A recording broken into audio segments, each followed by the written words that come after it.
Okay, here we are. It's Thursday. I'm on my way to work. Hopefully, I got to clear all that off. So, again, nothing got done this week because of obvious reasons. So, temperatures have been fluctuating between, as you can see, you can't even get anything out of the garage right now. Temperatures have been fluctuating between single digits for lows, 20s, low 20s for highs, wind chills in the negative 15, I think was the worst. Supposedly we got almost 6 inches of snow, but this is more than that. Whew. Damn, I gotta clear all this off. So yes, another week has gone by and I have not done anything to anything. I haven't even left the house. So something's got to give here. There's not enough room in that little shed to work on anything. Find my keys. Yeah, anyway, like I said, there's not enough room in that shed, carport, whatever the hell you want to call it, to work on anything. Unless I'm sitting in the car, and even then it's, trying to squeeze in and out of the thing to work on stuff is a pain in the ass. So, there really isn't any point in really trying to do it. Not to mention the fact, it's not heated. There's no way to make it heated. I don't have a heater, that is, to put in there. And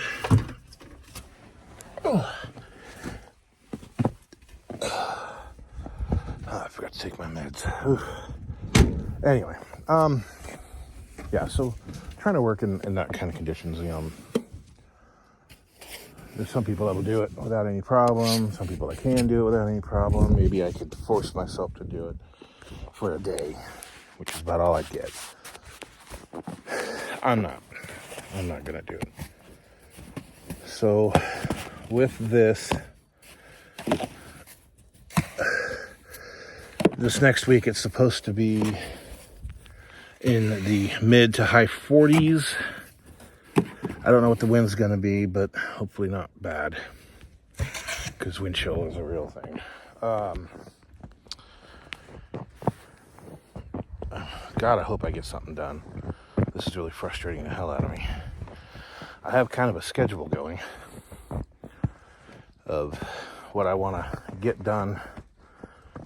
I want to have all the stuff done before I get the head gasket done. That way the car is ready to go. The Cherokee is a great vehicle, but it's a Cherokee. It's antiquated, it's rough, it's like the Flintstones car. And I originally bought it because I had the idea that I was going to convert it. I bought it because it was really cheap and it was in really good shape and low mileage and it had everything I wanted pretty much. But it wasn't four-wheel drive. It's like, hey, I could find a four-wheel drive Cherokee and convert it. Yay, Except that if any of you guys have been following Cherokee prices, they are ridiculous. And so trying to find a wrecked, or hopefully not too wrecked. I mean, they're still $1,000, $1,500, at least in this area. You might find a $500 Cherokee, but it's not going to be there for very long. Not to mention I don't really have the money anyway, but even when I had the money, I couldn't find anything. The values have dropped some. At least I don't have to worry about damaging the paint on this.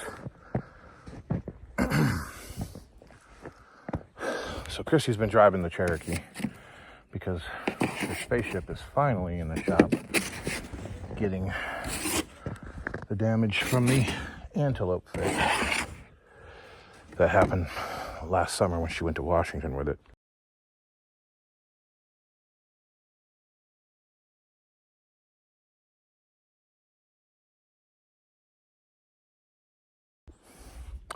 So, and like she told me, it's scary as hell driving it because it corkscrews. That is to say, when you are, let's say you're going up a hill, and the hill, you hit an icy spot, the thing will corkscrew, the wheels start spinning, the back of the truck will corkscrew to the side. And if you're not careful, you will spin it out. And I have not done that because I'm careful. And I know what to expect. She probably doesn't, but she hasn't really had the problem yet. So there's that. I don't like it. I think it's those mud tires probably more than anything. So now I get to drive my butt 17 miles to work. Hopefully the highway's plowed and it won't be too dangerous. But I'll be back at you in a little bit. So we had a guy come through here with a tractor and a bucket and just kind of plow the road. If I would have known that, I would have parked the truck somewhere else, but oh well, it doesn't matter. Well, it might matter. I might not be able to get out of here. Anyway, yeah, so we're gonna see how bad this is. I really hope they plowed the roads going to town. We'll see. Yep, this little truck does pretty good. It's like a mountain goat. Now, I've got 3 snow tires on this truck. I got them when we were in Washington. The guy bought them, used them one season, and put them in his crawl space and basically forgot about them. They had studs in them, so I had to sit there and pick all the studs out of them. Yes, I did just run a stop sign. So this road actually looks fine. So anyway, I got those tires. I got them for next to nothing. And when I got this thing on the road, I needed some 14-inch tires, and those were the only ones I had, and I didn't want to spend money on this truck because the original plan was I wasn't going to run it. I was just going to run it long enough to make sure that the engine and training were good and then pull them out, put them in the Courier. But it turned out to be such a good truck, I really can't bring myself to do it. Plus, it's gutless as hell. It doesn't really do much better than the Courier does. It does a little bit better on gas. Power-wise is a little better, but I'm willing to bet that with the aerodynamic liabilities of the Courier, it would be the same. So there's no point going through all the work. If I'm going to do something, I'll just swap something bigger, better, more powerful into it. So, I've got 3 snow tires on it, and they are pretty rotten now, but they're date coded 2001. So yeah, they're not really good. I blew one of them out, being stupid. And so I had to replace the one with, just a new tire in that same size, which were way too small for this truck. I had to change the speedometer gear so it would be somewhat accurate. But I didn't want it to steer weird, so I put the new tire on the right rear. Again, no thought to the future of driving this thing. So I've got 3 snow tires, and on the right rear, the most important one, I've got a road tire for like a neon or something. But so far I haven't had any issues. It seems like if that tire is spinning, then the other tire is acting like an anchor, keeping me from sliding anywhere. So this doesn't seem too bad. Of course, they do salt out here, so I need to wash this thing. Last time we got snow, last week, when I came home, the roads were great right until I got to the Kansas state line, which is right here. And then everything on the Kansas side was ice. So Oklahoma had done their due diligence in keeping the road clear, but Kansas didn't do shit. Pardon my French. Yeah, you can see the other side of the road doesn't look very good.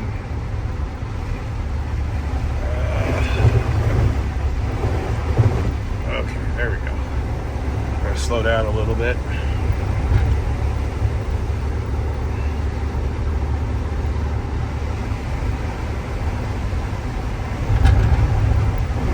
You see the bridge is frozen. That's nice.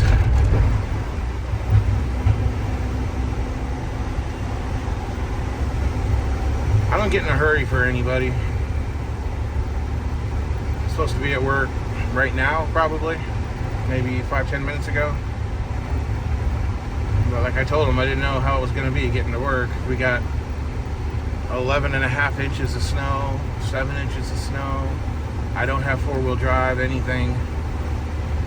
I think the old Dodge might have done pretty good. Ooh. Okay, that is slick. Ooh.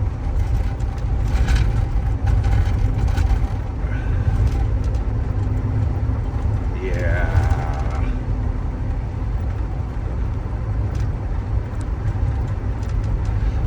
Tonight on Ice Road Truckers. Yeah. Okay, so I'm gonna let you guys go.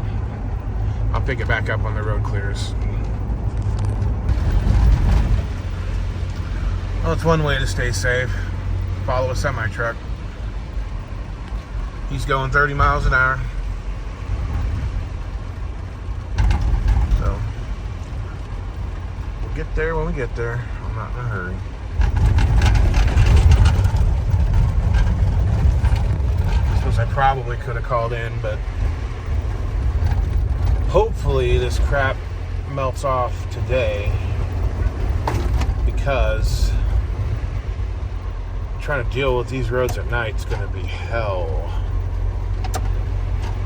Everything freezes back up.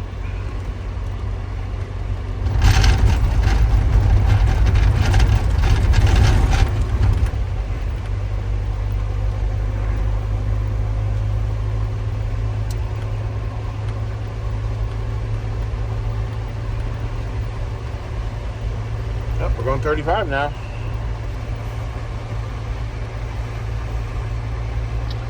So if anybody's interested, I'm going to sell this truck. AC blows cold.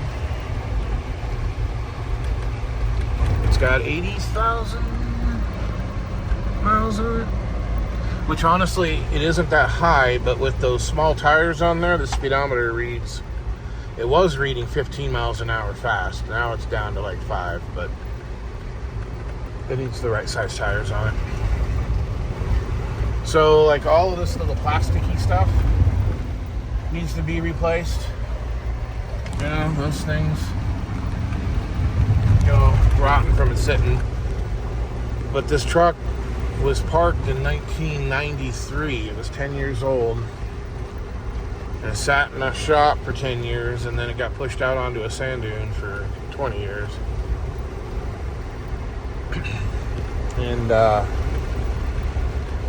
the guy couldn't get it to run. It turned out it just had a really, really, really bad vacuum leak. It's basically all that it was. So it needs tires, like I've said, and it needs the radiators in these trucks were too small to begin with. And then, of course, this AC unit is not factory. It's a copy of the factory unit.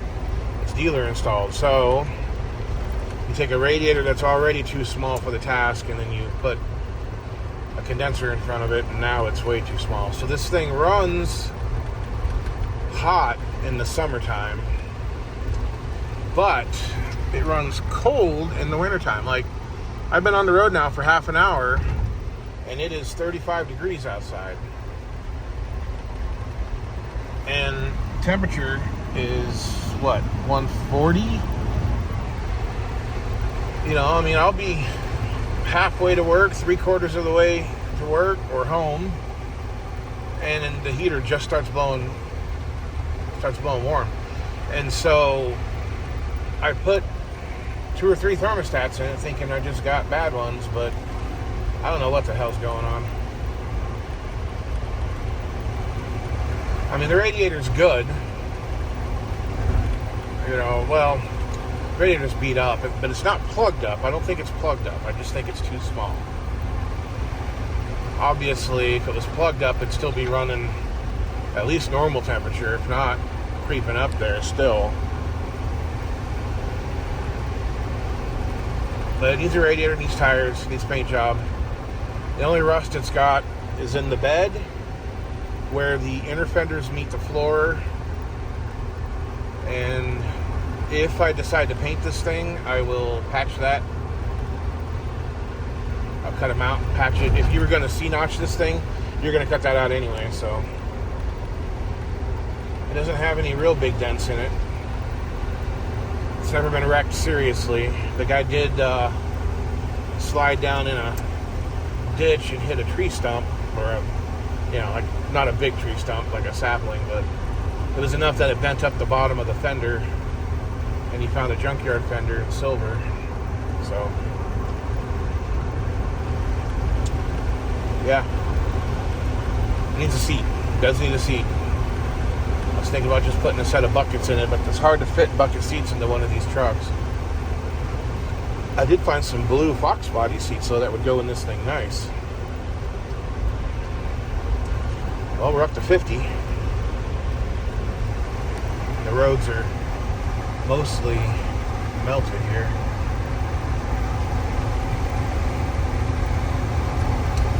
So it looks like Woods County plowed the roads, salted the roads, cleared the roads between Alva and the Highway 11 turnoff, maybe. But they didn't really go farther north than that, other than maybe they plowed them. Or maybe they plowed them once.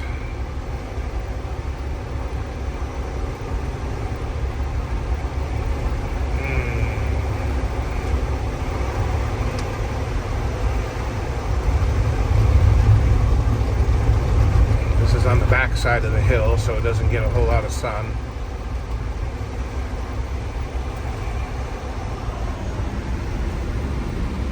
You can see that sock there. The wind's not blowing really.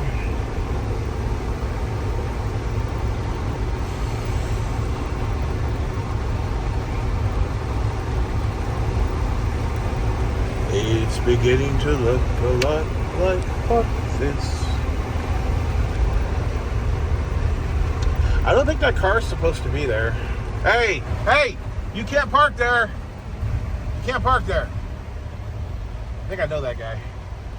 He's a douche.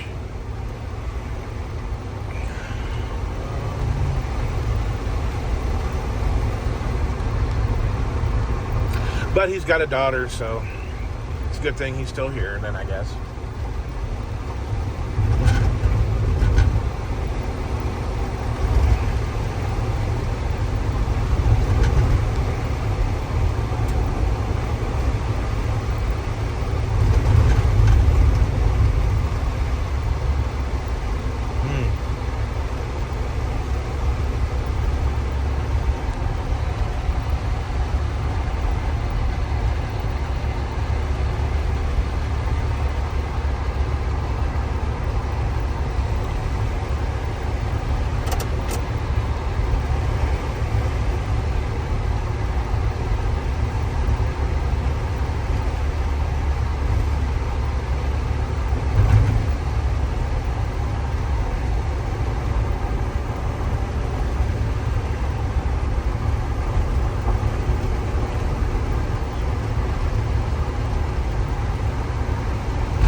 Okay, this part of the road's kind of dangerous.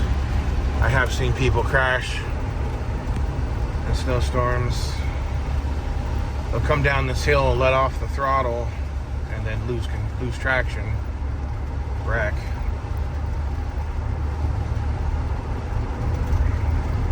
I think the key is you start at the top of the hill kind of slow, and you don't really let off all the way. Let off a little bit so you don't build too much speed, but you don't want to have the tires dragging to slow the truck down. I think last year there was a Range Rover on its roof. The guy was alright. It was lifted pretty high.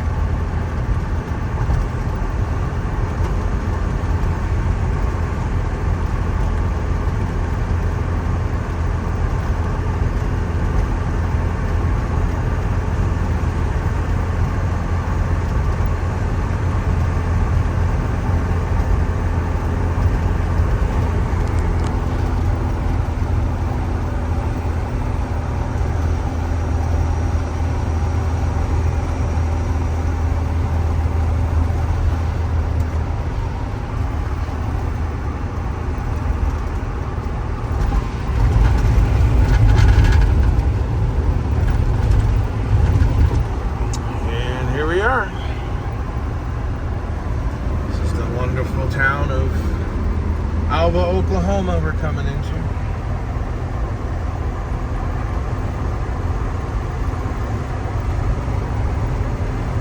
A world frozen in time. Anyway, I'm gonna get off of this, and it's not much of a video, but it's something.